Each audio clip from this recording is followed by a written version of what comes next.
தமிழ்நாடு அரசு போக்குவரத்து கழகங்கள் சார்பில் 300 புதிய பேருந்துகளின் சேவையை தொடங்கி வைத்த முதல்வர் விஜய். தமிழ்நாடு அரசு போக்குவரத்து கழகங்கள் சார்பில் 300 புதிய பேருந்துகளின் சேவையை முதல்வர் விஜய் தொடங்கி வைத்துள்ளார்.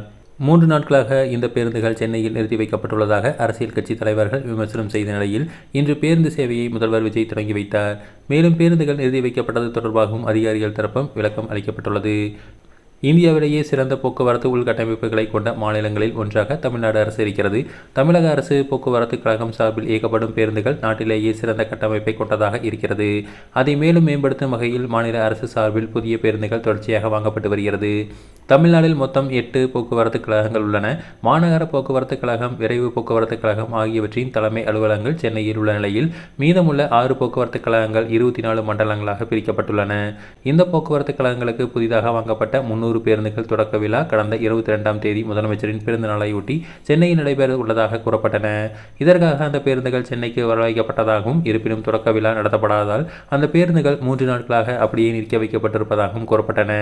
இந்த நிலையில் போக்குவரத்து துறை சார்பில் பல்வேறு போக்குவரத்து கழகங்களுக்கு வாங்கப்பட்ட இந்த 300 புதிய பேருந்து சேவை இன்று தொடங்கி வைக்கப்பட்டது. சென்னை தலைமைச் செயலகத்தில் நடக்கும் இந்த விழாவில் பேருந்துகள் சேவையை முதல்வர் விஜய் தொடங்கி வைத்தார்.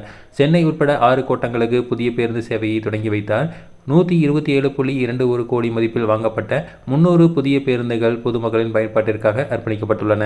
164 டீசல் பேருந்துகள், 136 சிஎன்ஜி பேருந்துகள் சேவை தொடக்கப்பட்டுள்ளன.